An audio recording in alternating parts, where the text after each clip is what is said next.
हमारे ऋषि मुनियों का कहना है कि आप चाहें तो हवा में तैर सकते हैं, पानी पर चल सकते हैं, पूरी दुनिया जीत सकते हैं, लेकिन अपने मन की चाल समझना इन सब कामों से कठिन काम होता है। आपने कभी ख्याल किया होगा कि आप जो काम करना चाहते हैं आपका मन उससे उल्टा काम करता है। उदाहरण के लिए, अगर आप सिगरेट पीना छोड़ना चाहते हैं, आप खुद से दृढ़ निश्चय भी लेते हैं, लेकिन कुछ ही समय बाद आपका मन आपको खींचकर वापस उसी सिगरेट के पास लाकर खड़ा कर देता है। और ये बात सिर्फ सिगरेट पर लागू नहीं होती।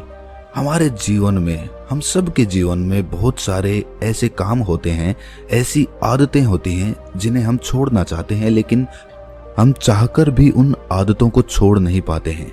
लेकिन अगर हम प्रयास करके अपने मन के दृष्टा बन जाते हैं, उसके साक्षी बन जाते हैं, तो हम अपने मन की चाल को पकड़ सकते हैं। और अगर एक बार हमें अपने मन की चाल पकड़ में आ जाए तो फिर हम कोई भी आदत छोड़ सकते हैं, या फिर इसके उलट कोई भी आदत अपना सकते हैं, जैसे कि ब्रह्म मुहूर्त में उठने की, या फिर कोई भी ऐसा काम जिसे करने में हमें आलस्य आता है, क्योंकि हमारी आदतों के पीछे मूलभूत बिंदु हमारा मन ही होता है और हम उसे ही नजरअंदाज करके चलते रहते हैं और बाद में पछताने के सिवाय हमारे पास कोई चारा नहीं बचता। आज की जो बोध कहानी मैं आपको सुनाने जा रहा हूं, उसमें आपको कुछ ऐसे तरीके पता चलेंगे जिससे कि आप अपने मन की चाल को भली भांति पकड़ सकते हैं, उसको जान सकते हैं, उसका निरीक्षण कर सकते हैं और उसके बाद अपनी आदतों में बदलाव कर सकते हैं। एक बार एक वाचाल शिष्य एक गुरु के आश्रम में शिक्षा ग्रहण करने के लिए आया हुआ था। वो शिष्य अपने गुरु की बात कम सुनता था, लेकिन अपनी बात बताने में वो बहुत उत्सुक रहता था। एक दिन गुरु ध्यान पर चर्चा कर रहे थे। ध्यान किस प्रकार किया जाता है और ध्यान का क्या महत्व होता है, इसी पर चर्चा चल रही थी। आश्रम के सभी शिष्य मौन होकर अपने गुरु की बातों को सुन रहे थे। गुरु उनको समझा रहे थे कि आप किसी भी प्रकार का ध्यान करते हो, लेकिन ध्यान की गहराइयों में जाने के लिए आपको अपने मन के अंदर प्रेम जागृत करना होगा। ध्यान करते समय आपको निरंतर अपने मन का निरीक्षण करना होगा कि आपके मन के अंदर किस प्रकार के विचार आते हैं। गुरु अपनी बात पूरी कर पाते इससे पहले ही वो वाचाल शिष्य बीच में ही बोल पड़ा। उसने कहा, गुरुजी, मैं बहुत दिनों से अपने मन का निरीक्षण कर रहा हूँ। मैं हर आने जाने वाले विचार को बड़ी गहराई से देखता हूँ, समझता हूँ, लेकिन उसके बावजूद मेरे मन की आदतों में कुछ बदलाव नहीं आ रहा है। मैं अक्सर सुबह देरी से उठता हूँ और रोज रात को मैं यही सोचकर सोता हूँ कि मैं सुबह जल्दी उठूंगा, जल्दी उठकर ध्यान करूंगा, अपने मन का निरीक्षण करूंगा, लेकिन मैं ये कर नहीं पाता हूँ। मैंने अपने साथी शिष्यों से भी इस बारे में चर्चा की, लेकिन उनके पास भी इसका कोई जवाब नहीं है। इस आश्रम में कोई एक दूसरे से बात ही नहीं करना चाहता। सब लोग चुपचाप रहते हैं, कोई चर्चा नहीं होती। ऐसे हम अपने मन को कैसे समझ पाएंगे, उसका निरीक्षण कैसे कर पाएंगे? जब तक हम अपने मन के विचारों का, अपने मन की आदतों का एक दूसरे के सामने जिक्र नहीं करेंगे, उसकी चर्चा नहीं करेंगे, उस पर बहस नहीं करेंगे, तब तक हम चुप रहकर अपने मन को कैसे समझ पाएंगे?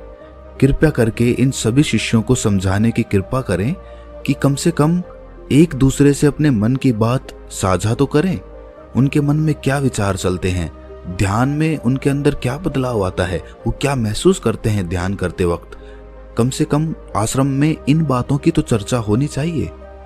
गुरु ने उस वाचाल शिष्य से पूछा कि तुम दूसरों के मन की बात क्यों जानना चाहते हो? उससे तुम्हारा क्या फायदा होगा? क्या तुम्हें आत्मनिरीक्षण करने के लिए दूसरे के मन के विचार जानना जरूरी है? उनके मन में क्या चलता है, इससे तुम्हारा क्या फायदा होगा? क्या तुम मुझे इस बात का उत्तर दे सकते हो? वाचाल शिष्य ने अपने गुरु से इस प्रकार के उत्तर की अपेक्षा नहीं की थी। उसने सोचा कि बात तो गुरुजी ठीक कह रहे हैं, इससे मेरा क्या फायदा होगा? अगर मैं दूसरे के मन की बात जान भी लूंगा या फिर दूसरों के सामने अपने मन की बात बता भी दूंगा, तो उससे मेरा क्या फायदा होगा? क्या मैं अपने मन को समझ पाऊंगा? वो वाचाल शिष्य अपने ही द्वारा किए गए प्रश्न में उलझ चुका था।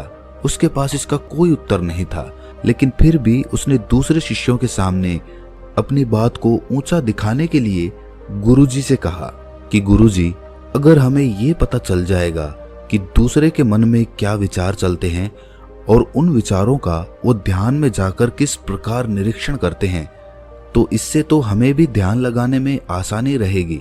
हम भी अपने ध्यान में उसी प्रकार अपने विचारों का निरीक्षण कर पाएंगे, अपने मन को समझ पाएंगे। क्या आपको नहीं लगता कि गहरा ध्यान लगाने के लिए किन बातों का ध्यान रखा जाए, किस प्रकार अपने मन का निरीक्षण किया जाए, इस बात की चर्चा करने से दूसरे शिष्यों का भी भला हो सकता है।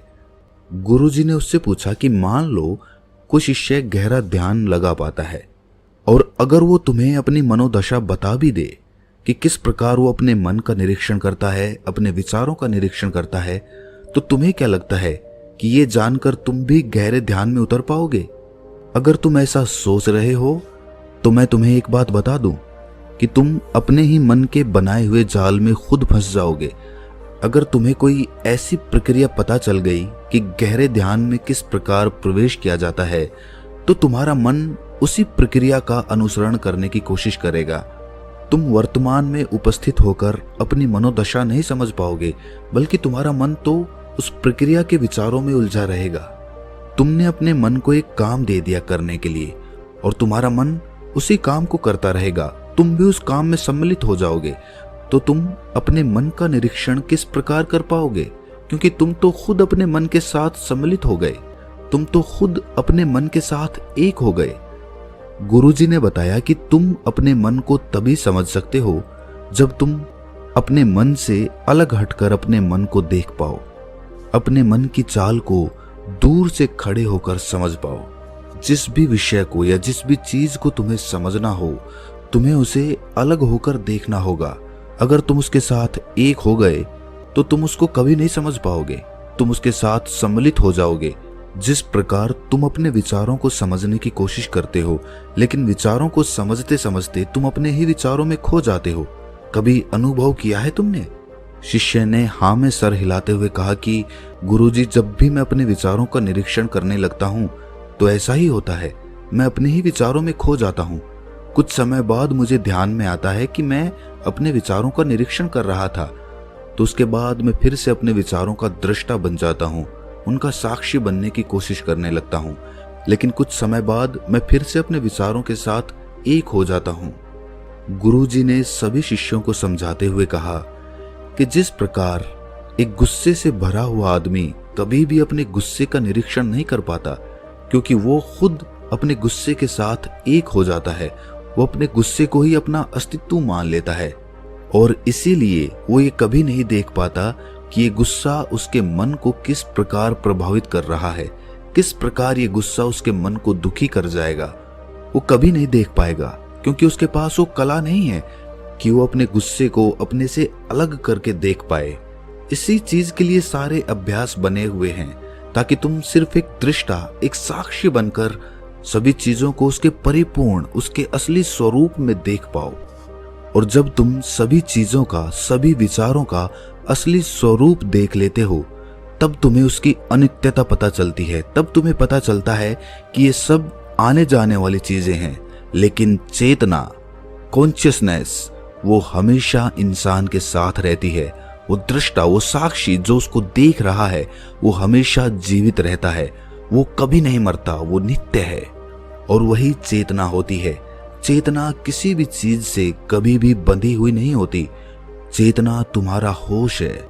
दूसरी चीजों को उनके स्वरूप में देख पाने की कला तुम्हें तुम्हारी चेतना से ही मिलती है। जितनी प्रगाढ़ तुम्हारी चेतना होगी, उतने ही अच्छे तरीके से तुम चीजों से अलग हटकर उनको देख पाने में सक्षम हो पाओगे। इसलिए अपनी चेतना को ऊपर उठाने का काम करो, ताकि तुम अपनी चेतना से किसी भी चीज का असली स्वरूप देखने में सक्षम हो पाओ। शिष्य ने पूछा कि गुरुदेव, आपकी बातें कुछ कुछ तो समझ में आ रही हैं, लेकिन एक बात समझ में नहीं आई कि अपनी चेतना को ऊपर उठाने के लिए, अपने आप को ज्यादा होश में रखने के लिए हमें क्या करना होगा। इस पर चर्चा करते हुए गुरु ने बताया कि तुम मौन होकर, चुप होकर सिर्फ अपने विचारों को, अपने मन की प्रक्रियाओं को, अपने अनुभवों को देखना शुरू करो। तुम्हारे अनुभव आते हैं, तुम्हारे अनुभव चले जाते हैं, वो अनित्य है। वो हमेशा हमारे साथ नहीं रहने वाले, लेकिन हमारा मन उन्हीं अनुभवों को पकड़ने की कोशिश करता रहता है। जब तुम्हें कोई अच्छा अनुभव होता है तो तुम्हारा मन चाहता है कि तुम्हें बार बार वही अनुभव हो, और उसी अनुभव को लेने के चक्कर में तुम्हारा मन तुम्हें फंसाता चला जाता है। तुम्हारी चेतना तुम्हारे मन के अधीन हो जाती है। वही होता है एक सिगरेट पीने वाले के साथ, वही होता है एक शराब पीने वाले के साथ, और वही होता है हर बुरी आदत अपनाने वाले के साथ, कि उसकी चेतना उसके मन की गुलाम हो जाती है। अगर तुम अपनी चेतना को अपने मन से आजाद करना चाहते हो तो सबसे पहले मौन रहना सीखो, चुप रहना सीखो। तुम्हारे ज्यादा बोलने की आदत, दूसरों से उनके अनुभव सुनने की आदत तुम्हारे मन को और ज्यादा भर देगी। लेकिन अपनी चेतना को आजाद करने के लिए तुम्हें अपने मन को खाली करना सीखना होगा। जब तुम अपने मन को खाली करोगे तब तुम्हें अपनी चेतना का असली स्वरूप दिखाई देगा। तब तुम्हें पता चलेगा कि मौन रहकर, चुप रहकर अपनी चेतना को कैसे ऊपर उठाया जाए, कैसे हमेशा चैतन्य रहा जाए। चैतन्य रहना ही हमारा असली स्वरूप होता है, लेकिन हम उसे भूल चुके हैं अपने मन के अधीन होकर। इसीलिए अपनी चेतना को अपने मन से छुटकारा दिलाना होगा। इसके लिए तुम चुप रहकर अपने मन के विचारों को देखना शुरू करो, उसके अनुभवों को महसूस करना शुरू करो। जब तुम अपने मन के साक्षी हो जाते हो, अपने मन के दृष्टा हो जाते हो, उसे देखने वाले हो जाते हो, तब तुम्हें पता चलता है कि तुम्हारे मन में एक विचार जाता है तो दूसरा आ जाता है, दूसरा जाता है तो तीसरा आ जाता है। और इस प्रकार जिस तरह सड़क पर भीड़ चल रही होती है, लोगों का हुजूम चल रहा होता है, एक आदमी जाता है तो दूसरा आता है, दूसरा जाता है तो तीसरा आता है, उसी प्रकार हमारे मन की भूमि में अनेकों अनेक विचार आते और जाते रहते हैं। लेकिन धीरे धीरे हम उनसे जुड़ते नहीं हैं, उनके साथ बहने नहीं लग जाते, उनके साथ खो नहीं जाते, बल्कि उनको साक्षी होकर बस देखते रहते हैं। और देखते देखते धीरे धीरे वो सभी विचार विलीन होने लगते हैं, और उसके बाद हमारे मन की भूमि पूरी तरह से खाली हो जाती है। और अब हमें पहली बार अपने चैतन्य होने का पता चलता है। हमें पता चलता है कि हमारी चेतना ही हमारा असली आनंद है, वही हमारा स्वरूप है। और उसके लिए अपने मन की भूमि से खरपतवार हटानी जरूरी होती है। उसके लिए मेहनत नहीं करनी, बस उन विचारों को देखते रहना है। एक विचार जाता है तो दूसरा आता है, दूसरा जाता है तो तीसरा आता है। बस देखते रहो, देखते रहो, साक्षी बने रहो, दृष्टा बने रहो, और देखते देखते वो विचार विलीन हो जाते हैं। लेकिन इसके लिए तुम्हें चुप रहकर अभ्यास करना होगा। चुप रहकर अपने विचारों का आत्मनिरीक्षण करना होगा, अपने मन की भावनाओं को समझना होगा। कब तुम्हें गुस्सा आता है, कब तुम्हें खुशी होती है, उसे अलग खड़े होकर देखना होगा। जब भी हमें गुस्सा आता है या खुशी होती है या किसी से घृणा होती है तो हम तत्क्षण उत्तेजित हो जाते हैं, और उत्तेजना की वजह से ही हम उन भावनाओं को अलग होकर देख नहीं पाते हैं। लेकिन अगर हम उत्तेजित ना हों, शांत रहें, शिथिल रहें, तो हम अपने मन की भावनाओं को समझ सकते हैं, उनको जान सकते हैं। और जब हम अपने मन की भावनाओं को जानने लगते हैं तब हमें पता चलता है कि कोई भी भाव हमेशा नहीं रहता। एक भाव जाता है तो दूसरा चला आता है। खुशी हमेशा नहीं रहती, दुख हमेशा नहीं रहता, गुस्सा हमेशा नहीं आता, घृणा हमेशा नहीं होती। जब इन बातों को हम समझने लगते हैं तो ये सारे भाव हमारे अंदर से विलीन होने लगते हैं, और सिर्फ एक प्रेम, एक आनंद हमारे अंदर बच जाता है। उसे ही हम परमानंद कहते हैं, और वही हमारा असली स्वरूप होता है। इसीलिए अपने मन की चाल में तुम खुद मत फंस जाना। अपने मन की चाल को दूर खड़े होकर बस देखते रहना, और देखते देखते वो चाल, तुम्हारा मन पूरी तरह से विलीन हो जाएगा। और जब कोई मन नहीं बचेगा तभी हम हर चीज में अपना मन लगा सकते हैं, हर काम को पूरे ध्यान पूर्वक कर सकते हैं।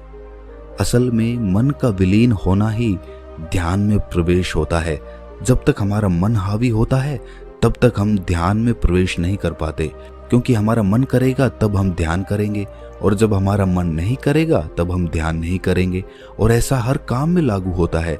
लेकिन एक बार अगर हमारा मन विलीन हो जाता है तो हम हर काम में ध्यान लगा सकते हैं और ध्यान ही हमारा असली स्वरूप बन जाता है, वही चेतना बन जाती है। इस ज्ञान भरी चर्चा को सुनकर सभी शिष्य प्रसन्न हो गए, लेकिन गुरु ने उन्हें चेतावनी देते हुए कहा कि तुम प्रसन्न हो रहे हो, ये भी तुम्हारे मन की एक भावना है। तुम्हें ये बातें सुनने में मजा आ रहा है, इसीलिए तुम प्रसन्न हो रहे हो, लेकिन ये बातें हमेशा कोई तुम्हें नहीं सुनाएगा और इसी वजह से तुम्हारा मन हमेशा प्रसन्न नहीं रह पाएगा। अगर तुम्हें असली आनंद की खोज करनी है, ऐसी प्रसन्नता हासिल करनी है जो कभी विलीन ना हो, तो तुम शांत होकर, मौन होकर, भावना रहित होकर अपने विचारों और अपनी भावनाओं को देखना शुरू करो। उसके बाद तुम्हें खुद ही महसूस होगा कि चेतना जो होती है वो शाश्वत होती है, वो कभी नहीं मरती और बाकी सभी चीजें अनित्य हैं, वो खत्म हो जाएंगी, वो मर जाएंगी, वो पीछे छूट जाएंगी। कोई भी चीज इस संसार में शाश्वत नहीं होती सिवाय हमारी चेतना के। जब हमारे प्राण छूटते हैं तो हमारे शरीर से सबसे पहले हमारी चेतना ही निकलती है, इसीलिए चेतना कभी नहीं मरती। गुरु ने सभी को निर्देश देते हुए कहा कि आज हम मौन रहकर अपने मन के विचारों और उसकी भावनाओं पर ध्यान लगाएंगे, उसके साथ सम्मिलित नहीं होंगे, बस उसे दूर से खड़े होकर देखते रहेंगे। थोड़ा कठिन है, लेकिन अभ्यास करने से तुम इसमें पारंगत हो जाओगे। और इसके बाद गुरु ने सभी को ध्यान लगाने का संकेत किया। तो दोस्तों, कैसी लगी ये कहानी आपको कमेंट सेक्शन में जरूर बताना, और अच्छी लगी हो तो इस चैनल को सब्सक्राइब करके नोटिफिकेशन बेल को जरूर प्रेस कर देना। तो मिलते हैं किसी अगली कहानी में, तब तक के लिए अपना ख्याल